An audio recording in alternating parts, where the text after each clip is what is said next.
Have you mastered the art of giving? I believe that all of us have a need to give. That there is a need in each of us to be able to extend what we might have to make a difference in the lives of other people. And I think that the abundant life really starts when you master the attitude and the lifestyle of giving or sharing what you have. I believe that each and every one of us should never be too proud to think about what others might need. I think we should be humble. I think we should see giving as a very instrumental part of this life being complete. And I genuinely think that until you start giving, you're missing out on what I consider to be one of the greatest feelings that any human being could have.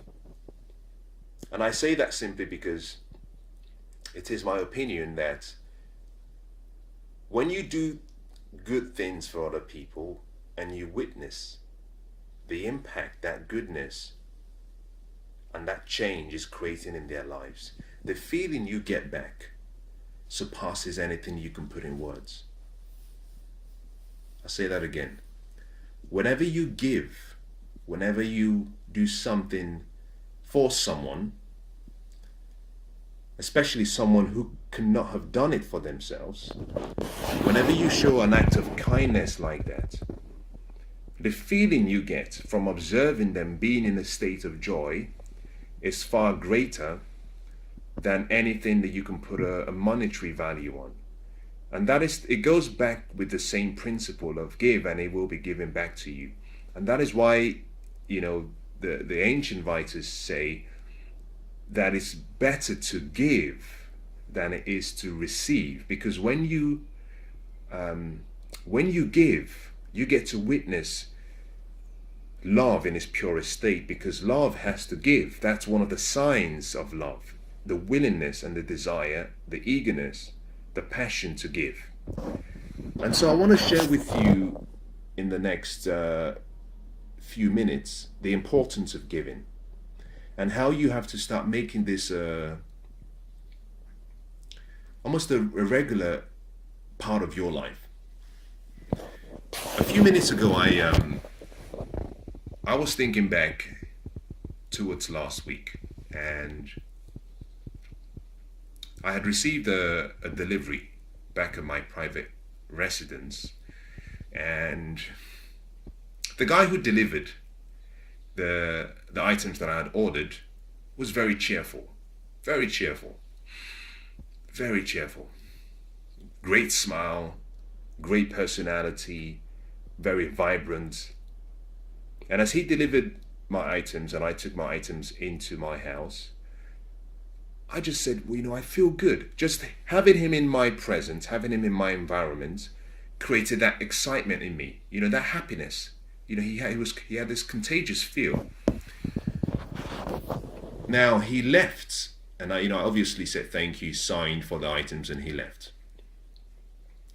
But when he left, it suddenly hit me that I should have given him something.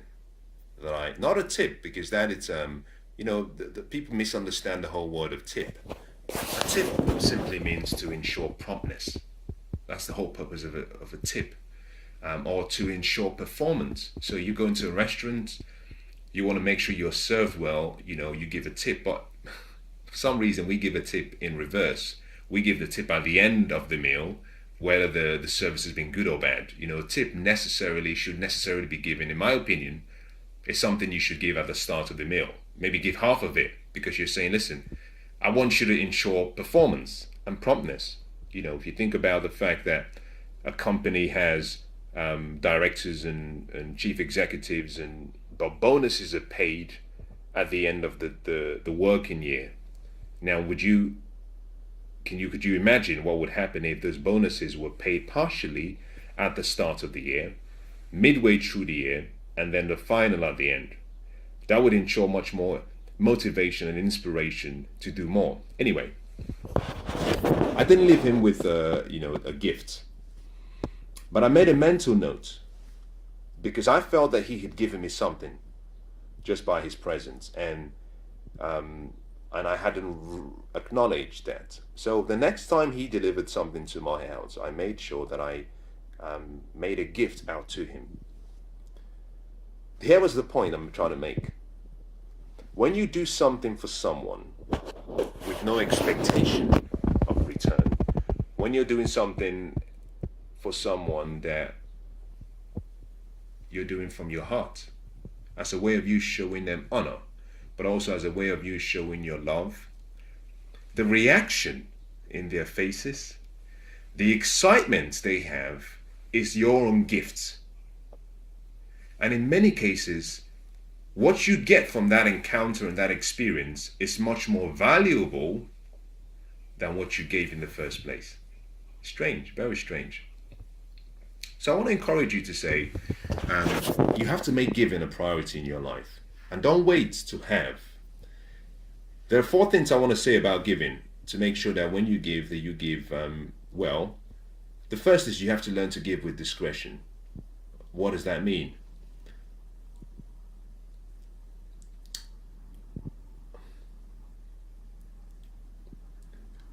You know, the Bible says that,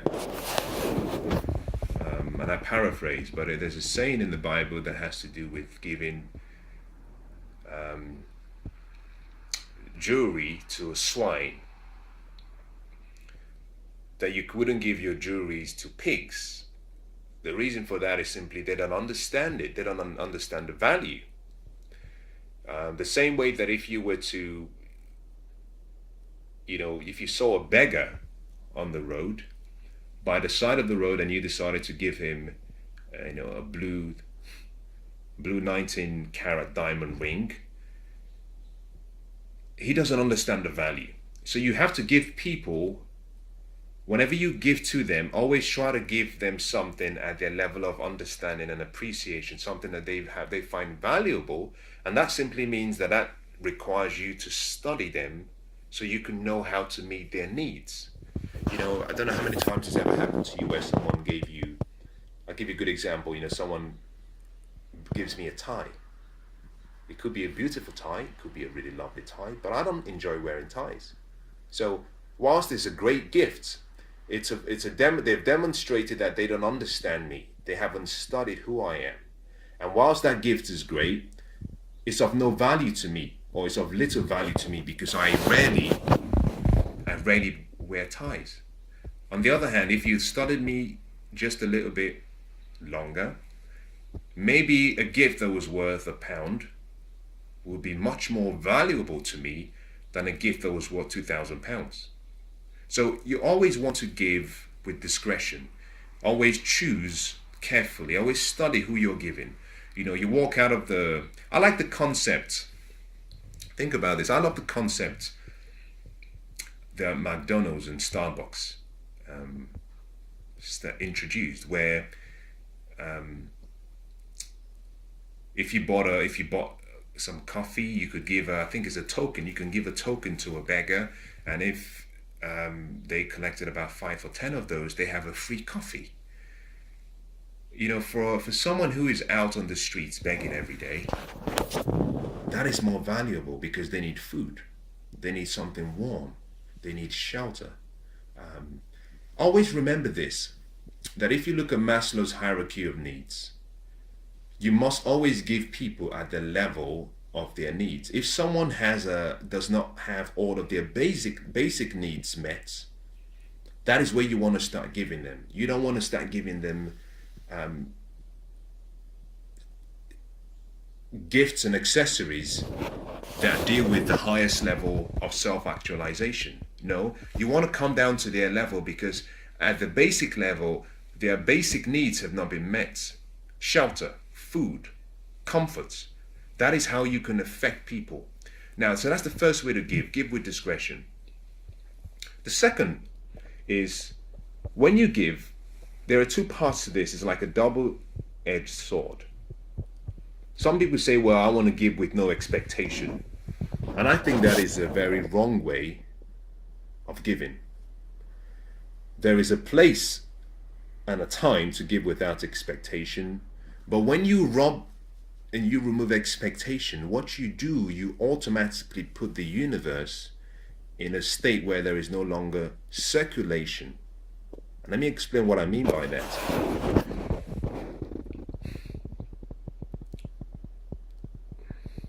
Expectation is one of the most important parts of the giving and receiving process, sowing and reaping.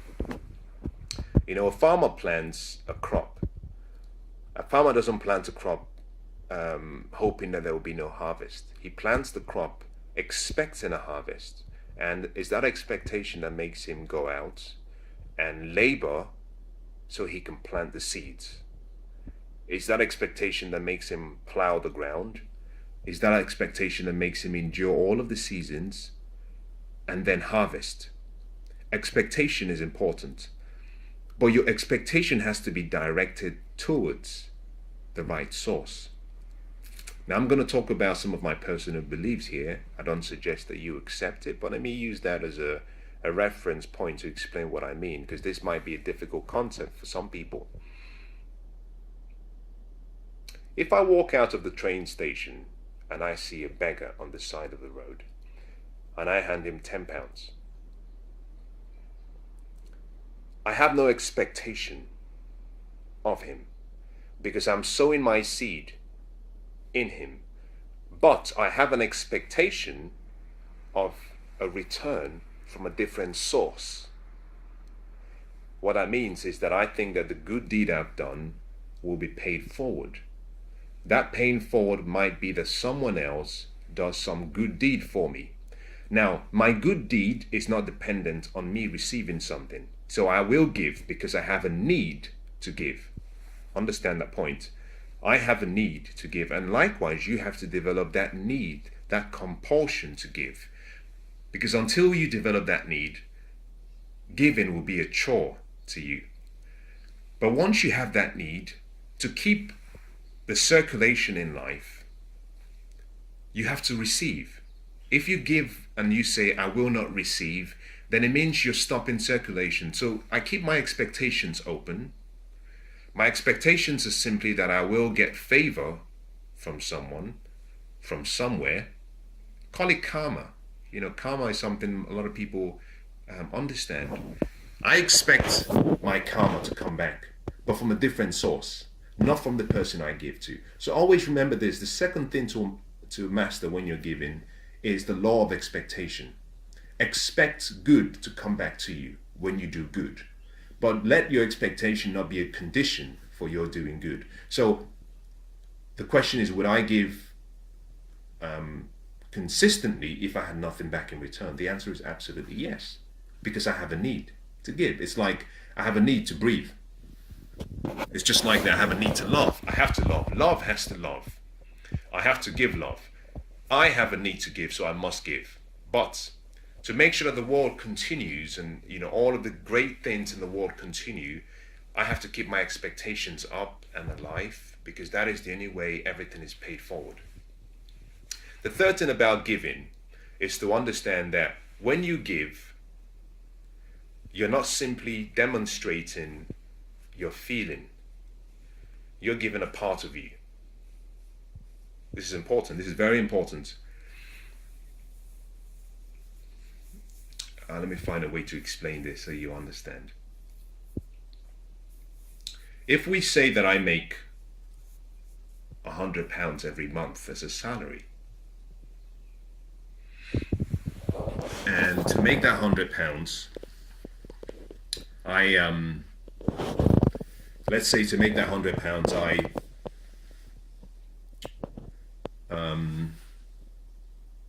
I'm able to save 10%.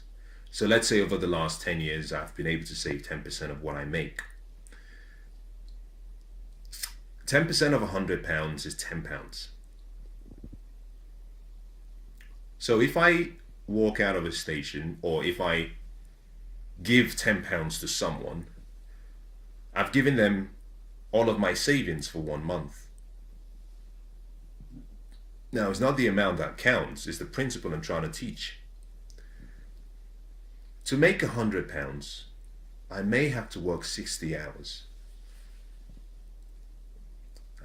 for that, for a week, which means in that particular month, who knows, maybe I may have done who knows, maybe 250 hours. Yeah. 10% of 250 hours is 25 hours. That means that it's a day, it's approximately a day of my life invested to create that level of saving. So when I give, and when you give, you're not just giving money away, you're giving all of you, because it took all of you to make that money. Your energy, your effort, your intellect, your time, your decision-making ability, it took all of you to make that money. So when you give, always remember that you're not giving money. You're giving all of you. Now this means, this is the point I'm trying to get with this. This means that in some cases, not always, in some cases, money, in some cases, money is the best gift you can give someone. Not always. I used to have, pardon me, just having something in my throat. So pardon me. I used to work for a charity. I had this thing about, okay, I have to give a proportion of my salary every month, but also I said I was going to also give a proportion of my time for good cause. And so I started working for the British Heart Foundation and some other charitable organizations, and I had disciplined myself to do that every weekend. And one evening I sat down and I was accounting for the value of my time, and then I suddenly realized that it was the worst use of my time. Why? Because someone else doing that job would have been paid, who knows, maybe £5 an hour. This is when I was doing it, £6 an hour. But the value of my time was probably 100 times more than that per hour. The value of my time. But to the company, it was £5 an hour. The task I was doing required no real use of my talents and my skills and my gift that I had acquired for all of these years. And so I realized actually it was the wrong use of my time. That it was better for me to simply give them a check of the same value of that hour, give them a check of £500, because that £500 created a lot more. It did a lot more for them. They could have someone work there for 10 hours. They can have that contribute towards a few other things in the office or in the shop. And so what I'm trying to say with this is simply, when you give, think about what you're giving and qualify what they need. Sometimes giving your time is best. So in the same way, for a different charity, because I got to a point where I said to the charity, this is my skills, this is my gift and my talent, this is what I do. Can I leverage and use these gifts and talents and skills that I use to generate money? Can I use that in a way to support your organization? Because I can generate more value for you, rather than you just have me in the back office, picking out books and arranging books, which require no skill. That is a better way of giving. So the point I'm making is two parts. One, give money, but also remember, sometimes when you give money, you're giving all of you. Or give time, give your energy, give your connection, but choose what you give and let it be something that provides the most value. And then finally, the final thing I'll say about giving is sometimes you have to make people qualified to receive. Anything given away, with the exception of, say, charitable organizations and to people who cannot do it for themselves. Any gift you give to anyone where their basic needs have been met, it's not always appreciated. It's rarely appreciated. Anything given away for free is seldom appreciated. Seldom appreciated. Now that shouldn't stop you from giving, because your duty is to give. But you have to go back to the first statement I made, give with discretion. I'll give you a good example. You have a son or a daughter that comes to you and says, Daddy or Mom, I need $1,000. I need £1,000. And this is halfway through the month. But you gave them some money at the start of the month. What it demonstrates is that they've mismanaged the funds you gave them. Now, giving them more doesn't make you charitable, because you're simply supporting a bad habit. You're encouraging a bad habit. Now you have to make them qualify by simply saying, okay, well, you have to earn this money. To do this, you have to do the following. And you give them tasks that help them become better, improving their habits, improving their lifestyle, before you give them money. I would say one of the things you must try and do as much as you can is, as long as people's basic needs are met, money should, with the exception of charitable organizations, this is when you're giving to maybe friends and relatives, or people who might say to you, well, can you help? With the exception of charitable organizations and institutions that do really good work, helping less privileged people and places, with the exception of those, I think you should be very cautious about what you give. Give everything else but your money. Give them access to you to learn from you. Give them opportunities to learn from other people. Give them advice. Give them your knowledge, wisdom. Give them everything, because what you're doing is you're almost, if you're not careful, you're supporting almost a dependency lifestyle, where you're giving someone fish rather than teaching them how to fish. Now, it's not very popular because people just want instant gratification, but you have to discipline yourself, because it doesn't take a family to raise a child, it takes a community. And sometimes you, through your acts of giving, you're doing more disservice to people than you might think. So, as I summarize, remember this, that there is a need in each of us to give, and life is not really complete until you start sharing and giving. Discipline yourself to start seeing giving as a need, something that has to be done to make you complete. But as you give with wisdom, give wisely, give with discretion, and use good judgment.